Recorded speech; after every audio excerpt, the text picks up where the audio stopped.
Assalamualaikum warahmatullahi wabarakatuh.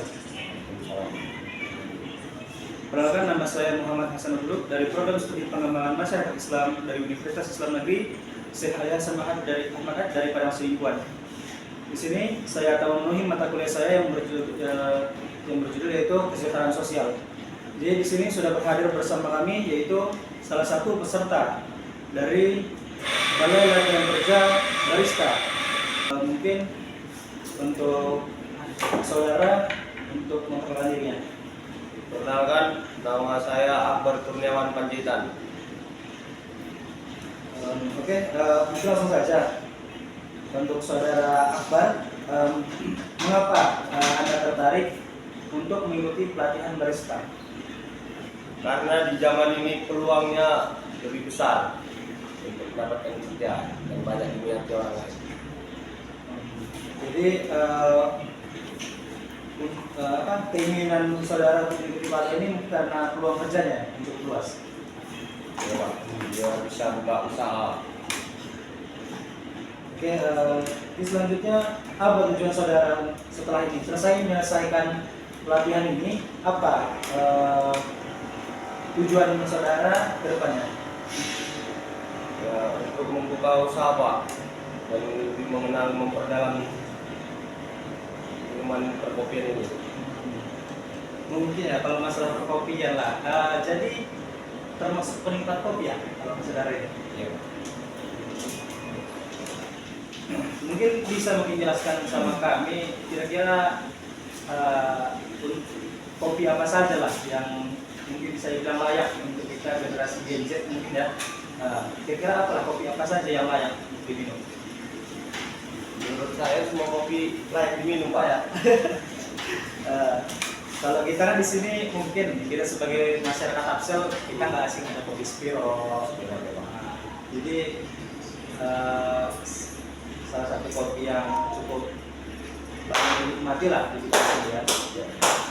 Oke, mungkin selanjutnya apa yang saudara harapkan dari pelatihan ini? Ya, banyak memperdalam pengalaman, Pak, kan. Banyak bisa membuat resep-resep minuman, selain kopi juga ada, kan. Ya, dapat mengenal jenis-jenis kopi ini lah, Pak. Mungkin terakhir, apa yang sudah Anda ketahui tentang materi yang diajarkan dari instruktur dan juga pelatih di pelatihan barista itu? Ya, sejarah kopi, Pak, jenis-jenis kopi, penggunaan mesin, takaran kopinya, Pak, kan. Mungkin ini saja yang dapat kami sampaikan.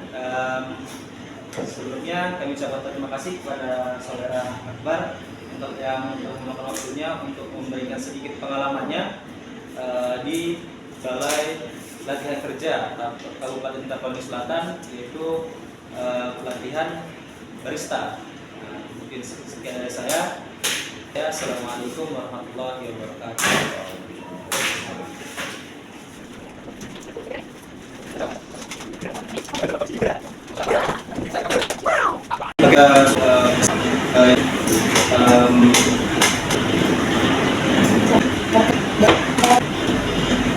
Oke, saudari.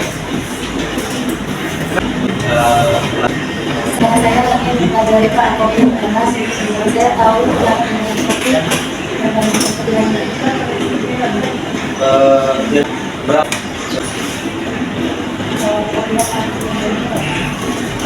sepertinya ada sama lebih. Ya, baik sudah kalian. Nah, sudah ya. Orang membuka UMKM sendiri ya. Jadi, usaha sendiri kah atau mengikut dari orang lain? Pertama untuk orang lain, ketika sudah bisa semuanya dan lebih tahu lebih detail, sama saya sendiri. Selanjutnya, apa yang saudara diharapkan dari mengikuti pelatihan barista ini? Saya berharap saya harapan saya dari belajar bahasa ini semoga ini memanfaatkan saya dan saya bisa berguna dengan baik. Berarti ya cukup relevan lah sebagai presentasi yang harapkan lebih, ya kan? Oke, ini yang terakhir. Apa aja yang sudah diketahui tentang materi atau praktek yang diberikan oleh instrukturnya tentang pelatihan barista?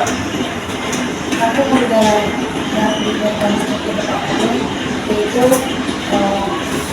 perkenalan kopi, tata cara pembuatan kopi, dan macam-macam kopi lainnya yang sudah seperti saker, espresso, sama latte. Berarti banyak juga yang tulis mengolah kopi ya. Mungkin bagaimana? Apakah sudah puas dengan mungkin pada saat pelatihan atau materi-materi yang sudah dituliskan sama saudara?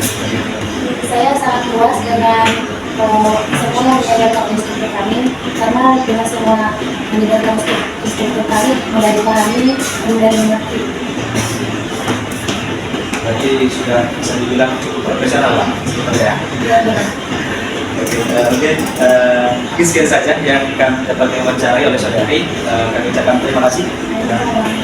Ini mungkin sekian dari saya. Assalamualaikum warahmatullahi wabarakatuh. Assalamualaikum warahmatullahi wabarakatuh. Di sini sudah hadir bersama kami yaitu instruktur dari pelatihan barista. Oke, mungkin untuk mempersingkat waktu mungkin kepada Bapak untuk memperkenalkan diri. Terima kasih. Assalamualaikum warahmatullahi wabarakatuh. Nama saya Imam Aryo Pahlawan. Kebetulan di sini saya mengajar ya atau menjadi instruktur pada kelas pelatihan barista. Terima kasih. Oke, mungkin langsung saja Pak. Yang pertama, teknik apa saja yang Bapak gunakan untuk memberikan materi dan praktek kepada peserta Bapak? Oke, baik. Ada beberapa teknik yang saya berikan atau yang saya ajarkan kepada peserta selama proses pelatihan barista ini. Untuk teorinya itu saya itu biasanya menggunakan teori diskusi dan presentasi, mana nanti peserta itu saya bagi beberapa tim atau kelompok. Nah, ada suatu topik dari mengenai tentang kopi, nanti itu akan kita diskusikan, kemudian akan kita presentasikan, kemudian nanti didiskusikan bersama-sama. Itu salah satu contoh dalam teknik teorinya. Kemudian untuk prakteknya sendiri itu peserta itu latihan mandiri, dan yang kedua itu ada simulasi kerja ya. Jadi satu persatu peserta itu akan saya ajarkan untuk praktek dalam penyeduhan atau pembuatan kopi, contohnya penyeduhan manual maupun espresso juga.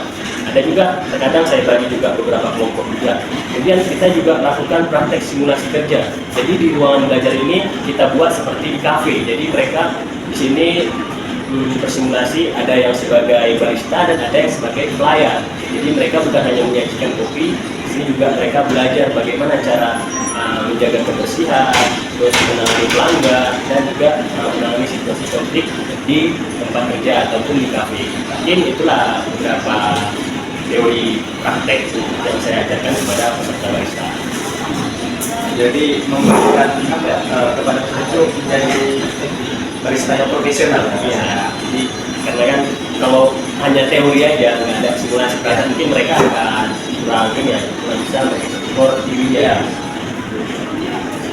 Selanjutnya, mungkin bagaimana cara Bapak untuk memberikan pengetahuan up to date, yang terbaru? Kalau kita tahu banyak menu kopi, jenis kopi, mungkin dengan resep yang baru lah sekarang. Bagaimana lah Bapak melatih peserta Bapak untuk tetap menjaga agar pembelajaran ini menjadi relevan ya, kita memang harus tetap terhubung dengan industri ataupun perkembangan kopi. Nah, cara yang pertama itu biasanya satu kita itu harus tetap terhubung dengan industri kopi. Contohnya kita itu bisa melihat bagaimana perkembangan kopi yang ada pada saat ini. Nah, itu kita bisa mengikuti tren kopi yang viral melalui media sosial. Itu yang pertama. Terus yang kedua, saya melibatkan peserta itu untuk pengembangan dirinya. Jadi mereka, contohnya kita akan buat grup diskusi, kita akan buat juga seperti pembelajaran online seperti itu, agar tetap pengembangan peserta ini terjaga dan relevan. Nah, yang ketiga itu bisa juga dengan cara memanfaatkan sosial media ataupun teknologi ya, karena untuk mencari informasi itu kan tidak hanya dari buku saja, tapi melalui sosial media atau dari internet. Nah, mereka di situ bisa lebih banyak mengerti dan banyak tahu sama tentang perkembangan ataupun tentang produk-produk minuman kopi. Jadi ini kita requestnya, kira-kira kopi apa yang khusus kita sebagai mungkin warga Tapsel lah, untuk generasi Gen Z ini apa kira-kira cocok kopinya?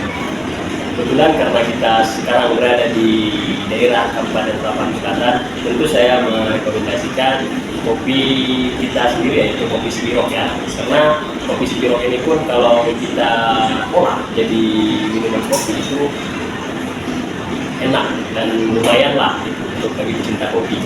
Karena ciri khasnya itu dari kopi Spirok ini adalah rasa asamnya yang tinggi. Jadi dengan kopi Spirok ini juga di sini kita pelajari juga mengembangkan produk minuman ini tadi yang berbahan dasar kopi. Contohnya itu kita bikin dia kopi dengan campuran bahan-bahan seperti fresh milk, susu latte, kemudian campurnya lagi dengan sirup dan terciptalah suatu produk minuman.